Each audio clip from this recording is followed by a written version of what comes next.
y'Imana aho muherereye ku mpande zine z'isi dukundiye turamukanye twifuriza ko amahoro y'Imana abana namwe kw'igenekerezo rya 12 Munyonyo mu 2019 tugeze ku cigwa ca gatatu kivuga ngo ivyigwa dukura muri kahise.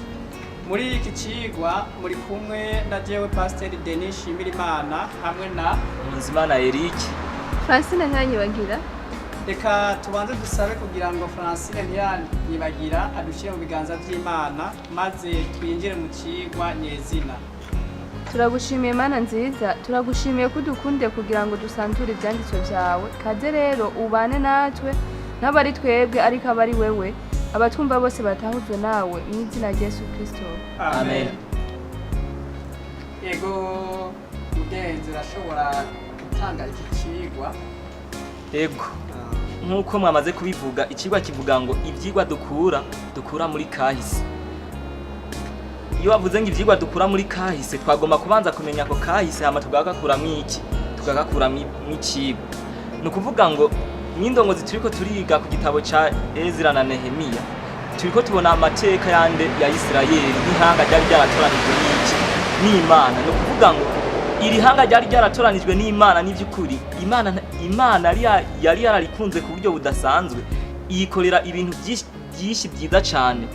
Ni ukuvuga ngo ibaha amasezerano arasanzwe n'imigisha. Ariko ikibabaje iri hanga n'ivy'ukuri, aho kwishura ku byiza Imana yarikoreye, ryo ryagiye gutandukanye n'iki n'ubugombe bw'Imana. Ni ukuvuga ngo iri hanga ryari ryatoranijwe, Imana yari yaritoranije kugira ngo biciye muri ryo Imana yerekana imico yayo ku bandi banyamahanga batari bazi Imana. Ariko ikibabaje iri hanga ntiryahaye agaciro ico Imana yagize gute, ico Imana yari hamagariye. Ni ukuvuga ngo iri hanga ryaragiye rirasayisha mu bibi cane, ku buryo vyabaye ngombwa ko Imana igira gute, ko Imana irihana kubwo urukundo yaragize gute, kubwo urukundo yarikunda. Ni ukuvuga ngo nubwo Isirayeli yasayishije cane mu bibi, Imana yagumye igira gute, Imana yagumye irikunda. Ni ukuvuga ngo rero ikintu tugomba gukura mw'ibi vyigwa kugira ngo natwe kidufashe n'ikihe.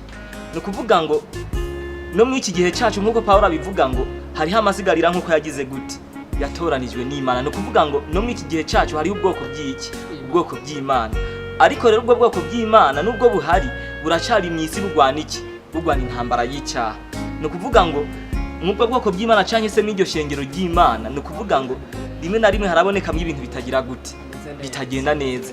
Ariko nubwo bibonekamo ibintu bitagenda neza, ntibisobanura ngo Imana yaragize gute, ngo Imana ngo yararihevye. Ahubwo iguma igira gute, iguma iri hanze kw'amaso kugira ngo irabe nk'uko vyagenze kuri Isirayeli, ko bagira gute, ko boyigarukira bakagira gute, bakihana. Rero mwa kino cigwa batubwira ngo ukumenya ukugwa k'umuntu no gutakaza umuvyuro w'ukuri ku Mana ni intambuko idasanzwe mu kwatura ivyaha no kwihana. Imana ishimwe cane. Amen. Ni ukuvuga ngo Abisirayeli bananiriwe hehe? Ahantu Abisirayeli bari bananiriwe n'ivy'ukuri nuko batari basobanukiwe n'intege nke zabo, ingene bahabiye kure y'iki, bahabiye kure y'Imana. Ariko bamaze kumenya ngo ububi bw'icyaha n'ukungene umuntu yaguye, ngo nibwo baza kubona yuko n'ivy'ukuri ataho batandukaniye n'abaki n'abanyamahanga. Imana yabwiye ngo bababere iki, bababere umuco. Noneho kubona yuko n'ivy'ukuri batashoboye kubera umuco, bamaze kubona yuko batashoboye kuba umuco w'isi, ataho batandukaniye n'abanyamahanga, Imana yagomba ko babera umuco, bagize agahinda n'akababaro hehe mu mutima, barihana. Hama noneho bamaze kwihana, Imana iragira gute, Imana irababarira. Ni ukuvuga ngo rero hano hari amajambo bavuga ngo ndetse naho ibi bisomwa bivuga abantu badusohotsemo kera, nta muntu n'umwe yohakana yuko umwe wese muri twebwe afise ibibazo bifitaniye isano n'ivyabashikiye. Imana idufashe cyane. Hariho imigwi yagize gute, yasohotse mu ishengero, kandi baza gusohoka mu ishengero bavuga yuko ryuzuyemwo amaki, ryuzuyemwo amakosa. Urumva muga nubwo basohotse mu ishengero bavuga yuko ririmwo amakosa, nawe ntabwo bashoboye kwitandukanya n'iki, ntabwo bashoboye kwitandukanya n'ayo makosa bavuga bagize gute, babonye. Ni ukuvuga ngo rero kandi natwebwe nk'ihanga ry'Imana twagomba gukora nk'uko Abisirayeli bagize gute. N'ivy'ukuri nyamba tutabaye umuco w'isi, twakagomba kugarukira iki, twakagomba gusaba imbabazi Imana, hama tukagira gute. Nubwo twasayishije mu bibi, mwumve ngo Imana ntiragira gute, ntabwo iraduheba, ahubwo iracaduhanze amaso, iracarindiriye yuko twogira gute. Hari amajambo amwe aboneka mu gitabo cyitwa ibizoba mu minsi y'imperuka canke se ivyaduka vyo mu minsi y'imperuka, niyavuga ngo ishengero ry'Imana n'ivy'ukuri ntitwashoboye kuba umuco w'isi ati ariko nuko byagenze gutyo Imana iracaduhanze kwiki ati iratwihanganira mu kugamika amazosi kwacu ikaturindira mpaki igihe tuzogira gute tuzokwigarurira tukayigarukira ariko mwumve ngo ntabwo Imana yahevye iki ntabwo Imana yahevye ishengero ryayo. Ego nagize akabazo igihe muvuze yuko ubu bwoko bw'Abisirayeli muri kahise bari bahawe amategeko n'ingene bo kwitondera ibyo Imana yabagenze ariko tubona yuko mu nyuma baciye kubiri n'itegeko ry'Imana hanyuma ngo Imana ikirabahana ariko tubonye kandi yuko inyuma yaho baboneye ko ari igihano c'Imana baciye bisubira naciye ngira ikibazo rero mbega misi yose iyo dushikiwe niko n'ingaruka y'icyaha ni ukuvuga Imana yabaye nk'idukura k'uburinzi bwayo twama duca tumenya yuko ari Imana yaduhanye ni gute umuntu amenya ati bwa bundi ni Imana yampanye hari ikimenyetso kiba kivyerekana ko Abisirayeli baramenya ati Imana niyo yaduhaye mbega natwe uyu munsi ndashobora kugirwa k'ingaruka y'icyaha nkamenya ati ni Imana yampanye. Ego sinzi no gufasha mu kukwishura Abisirayeli barashoboye kumenya yuko ibyago bahuye nabyo cyangwa se ingaruka z'ibyo barimwo ibihano bahuye nabyo baratahuye neza ko ari igihano c'Imana bivanye nuko hariho amategeko ngenderwa ko bari bafise mu gihe rero barabye bagasanga ayo mategeko baraciye kubiri nayo barashoboye kumenya yuko ari igihano c'Imana bisigure rero natwe mwabuno buzima bwa misi yose uno munsi hari ibintu bigushikaho mu buzima wakurikiza kuri kahise kawe ukaba wavuga ati nyamara nije nabyikwegeye kuko Abisirayeli bari bafise amabwirizwa y'Imana ico gihe baratahuye neza bararaba uko bagenze babona ko baciye kubiri n'amabwirizwa y'Imana ndetse barasenga n'ibigirwamana n'ibindi uko ku ruhande uko bisigura rero ko ugushikirwa kwabo kw'ingaruka z'ibyo babonye bashikiwe nabyo barabonye ko ari inkoni y'Imana kubera iki bisunze ajya amabwiriza Imana yari yabahaye ko bo kwitondera ariko barabye basanga ntayo bakurikije niyo mpamvu rero natwebwe mwabona ubuzima tubayemo hariho rero nkuko nabivuze ibyo gushikira ukabona ati iyi ni inkoni y'Imana bivanye n'amategeko yayo nishe cyangwa se bivanye n'ijambo ry'Imana naciye kubiri ukaba ubona ati ni inkoni y'Imana by'ukuri. Ndabongereye ko gato nibuke ngo mu byagezwe Imana ari yabahaye ababwiye ngo ngibi byagezwe ndabibahaye ariko nimutabigenderamwo yarababwiye n'ingaruka zizogira gute n'ingaruka zizokurikira igihe batazoba bagize gute babigendemo gusa ikiri kintu twomenya tugomba kumenya ngo Bibiliya itubwira ngo ab'Imana ikunda nibigira gute ab'Imana ikunda nibigira gute nibo ihana ikindi kintu kandi twomenya ntibica bisigura ngo umuntu wese yashikiwe n'ingorane ngo nuko yacumuye kuki ku Mana ahantu tuhumvikanye ntibica bisobanurwa ngo igihe cyose dushikiye n'ingorane ngo ni igihano cy'iki ni igihano c'Imana no kuvuga ngo ariko aho nyene pastor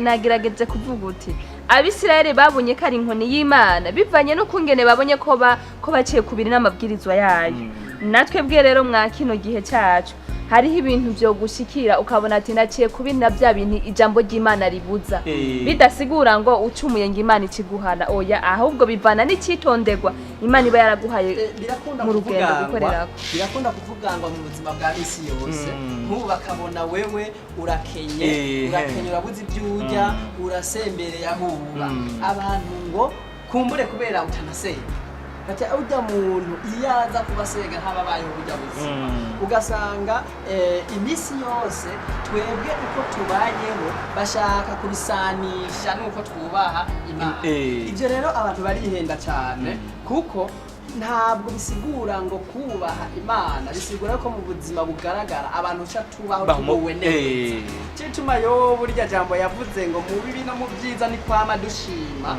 nikimenyamenya cyuko umuntu ashobora kubaha Imana akabaho mu buzima bwiza umuntu ashobora kubaha Imana akabaho mu buzima bubi ariko ibyo byose ni kwama tugira gute kwama dushima no kuvuga ngo inzira z'Imana nyinshi cyane no kuvuga ngo Imana nk'akarorero muze muraberi rijya sengesho ry'umunyamigani Mana ntumu butunzi burengeye kuko nuhavana nkiba nkagira gute ati kandi ntume ntubukene kuko nuhavana nkina nkiba nkagira gute nkazohavana niba nkagayishiki ati ariko mibigize gute ibinkwiye.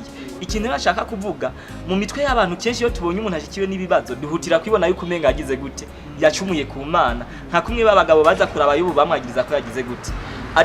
Ariko Pawulo aratubwira ngo Imana irashobora kureka ibi bikadushikako canke ibintu bitameze neza kugira ngo ivyo bintu bigire gute. Imana akaba ariyo nzira icamwe kugira ngo itweze iturememwo umutima w'urukundo rwayo. Nivyo Pawulo acavuga ngo nico gituma nezererwa niki. Ati je n'imibabaro ndayinezererwa kuko imibabaro intera kwihanga, intera kwihangana. Amen.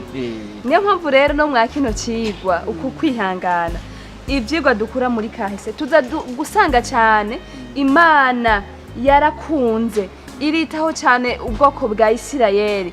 Urabona ibakura kwa Farawo, ibakiza muri Egiputa, ibana nabo mu bugaragwa, kandi nabo no bwoko nyene ari ubwoko bwaguma bukora ibikorwa bibi bitandukanye n'ubugombe bw'Imana.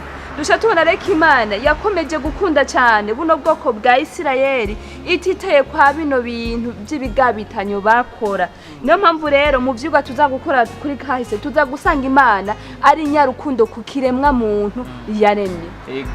No kuvuga ngo ubivuze neza mu bisanzwe ikintu twoza gukura mu iki cigwa nuko tubona ngo nubwo twosayisha gute mu bibi Imana ntigera igira gute, ntigera iduheba. Imana ntigera iduheba. Reka dusome amajambo aboneka mu gitabo c'ivyo ku ngoma ca 2 15 kugira ngo tubisanishe nayo majambo.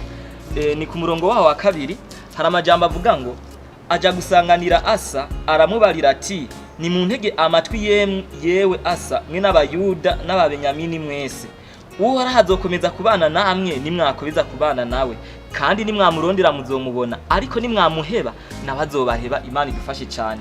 Umve ngo abantu nubwo duhabira kure y'Imana, Imana yo ntigera ntigera igomba yuko yoduheba, ahubwo twebwe abantu nitwe duheba iki, nitwe duheba Imana tukagerera kure yayo, hama ingaruka z'icaha zikaca zigira gute, ingaruka z'icaha zikaza kudushikako. Ikindi cigwa naco kiri ngaha ku Bisirayeli turabonye yuko inyuma yo gushikirwa n'ibyago barazirikanye ko bakoze ico babujijwe n'Imana. Natwe rero turakwiye misi yose gusuzuma imibereho yacu buri gihe tukaraba niba koko hatari ijwi ritwagize icaha ko twakoze ikintu kidutandukanya n'ico Imana yadutegetse gukora. Kubera nitwamara kuvumbura iryo banga tukazirikana ko twakoze bitandukanye byagezwe by'Imana, nkuko Abisirayeli bikubise agashi noneho bagatahura ati twacumuye ku Mana, ni muze twambara amagunira twisiga iminyota turiye dutakamba. Natwebwe abakino igihe tubonye ko twakoze bitandukanye n'ivy'Imana igomba, birabereye yuko twicuza maze tugasaba Imana kugira ngo habe ukurema gushasha imigenderanire hagati yacu n'Imana. Ariko rero pastor ndabibariza akabazo gato. Mu vyigwa vyashize twarabonye ngo ibi vyabaye ku Bisirayeli ati ni nk'ipica canke se isanamu y'ibizoba imbere y'uko Yesu agira gute. Kuko twarabonye ngo uyu muvyuro wabaye mu gihe c'Abisirayeli ati niwo muvyuro uzoba imbere y'uko Yesu agira gute. Ese uwo muvyuro warabaye canke tuwitege? Okay, urakoze ku kibazo bajije. Hariho abariko baratwumviriza batashobora kumenya ati uyu muvyuro wabaye ku Bisirayeli n'umuvyuro nyabaki. Uyu muvyuro wo kugarukira Imana kuko bari barahabiye kure yayo bakabibona hamba bakagarukira Imana. Okay, urakoze cyane. Abisirayeli barabonye neza ko baciye kubiri n'ibyo byagezwe by'Imana byabasaba gukora. Maze Imana mwarabonye mu vyigwa byaheze ibabwira ati abazokurikira bino byagezwe byanje niyo bazoba barasabagiye iyijuru riherera ngo nzobagarukana aha hantu hanje. Bisigura yuko bano Bisirayeli bamaze gutahura ko baciye kubiri n'ibyagezwe by'Imana maze bacihana uhoraho yabagarukanye mu gihugu. Natwe bwe rero abagira ati none uno muvyuro ngimbere yo kugaruka kwa Kristo. Kuko twabonye ngo mu vyigwa biheze batubwiye ngo uyu muvyuro wabaye mu Bisirayeli ni ugomba kuba imbere yuko Kristo agira gute, imbere yuko Kristo agaruka. Okay, urakoze cyane. Uno muvyuro utegezwa kuba kubera yuko uyu muvyuro wabaye mu Bisirayeli wabatumye kwihana, bihana ibyaha byabo kandi basubira ku rufatiro bakurikiza ibyagezo by'Imana. Natwe bwe rero no munsi nitwe tutebeje ko Yesu Kristo aza. Mu gihe no muvyuro woba hagati muri twebwe hakaba ukwihana kwimbitsa pana kwa kwihana kubujyaje, tukihana ukwihana nyako tukaturanira ibyaha byacu cyangwa se ntihabe hakira umuntu agifitiye inzigo mugenzi we n'uyundi.